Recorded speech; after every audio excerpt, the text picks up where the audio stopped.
It's a rather colourful history between two of the most unpredictable heads of state in the whole world right now. Donald Trump stepping his feet on North Korean soil is a great spectacle, of course, a photo op. But what does this mean? In an election year, Trump has demonstrated his readiness to act on tricky issues, and there are not many issues trickier than North Korea. Now, Trump's surprise visit has set the stage for resumption of nuclear talks between the two countries. But here is where things get complex. Despite all the camaraderie, when the talks resume, the two sides will have to revisit old disagreements. So what are the disagreements? North Korea has not agreed to American calls of denuclearization. North Korea's demands are that there should be sanctions relief from America. And what is the American position on these two issues, denuclearization and sanctions? Let's start with denuclearization. The U.S. wants North Korea to abolish all nuclear installations. But Kim Jong-un has offered to close one major nuclear complex in Yongbyon. As of now, there is no agreement between the two countries on denuclearization. Forget that. The US and North Korea do not even have a shared definition of what denuclearization is. After the Vietnam summit in February this year, North Korea said that it will close the Yongbyon nuclear complex. But the talks failed because there are several unknown clandestine nuclear sites in North Korea. A report in New York Times says that Washington seeks to soften its approach on denuclearization. The U.S. is looking at the idea of accepting a nuclear freeze rather than denuclearization. And such a change in position would recognize North Korea as a nuclear state because you're just freezing their installations, not removing them. And this is something that the U.S. governments in the past have constantly opposed. This is something that Donald Trump himself has opposed in the past. So what would a nuclear freeze do? It would freeze the nuclear arsenal of North Korea. What it would not do is that it would not force North Korea to dismantle its nuclear weapons, nor would it limit North Korea's missile capabilities. You're just putting a freeze on it. There are other unresolved questions.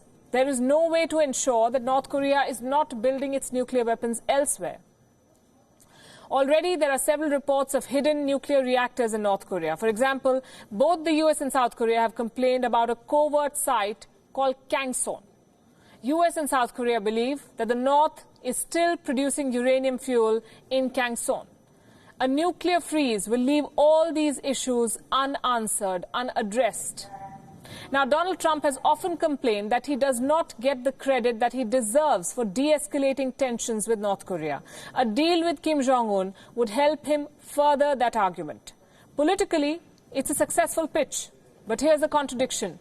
Trump, during his campaign trail, had slammed Barack Obama over the Iran nuclear agreement. An agreement with North Korea over a nuclear freeze looks much more timid than the Iran agreement.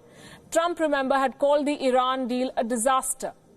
Such a deal with North Korea, with no checks and balances, will be a bigger disaster, if anything. Besides all these is the question of human rights. If Trump signs a deal with Kim over denuclearization, if he acknowledges the nuclear capability of North Korea, then he also legitimizes the human rights violations committed by Kim's regime.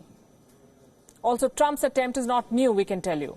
The U.S. under Bill Clinton signed a nuclear freeze agreement with Kim Jong-un's father, Kim Jong-il, in 1994. That agreement stood for 6 years till it was found that North Korea cheated on America on the nuclear freeze. Then George Bush negotiated a partial freeze at Yongbyon in 2007. That deal also fell apart. Now, any agreement over a nuclear freeze has failure written all over it. So we return to the question, what does Trump's gesture really mean? Is it just political point scoring? Is it a diplomatic orbit shift?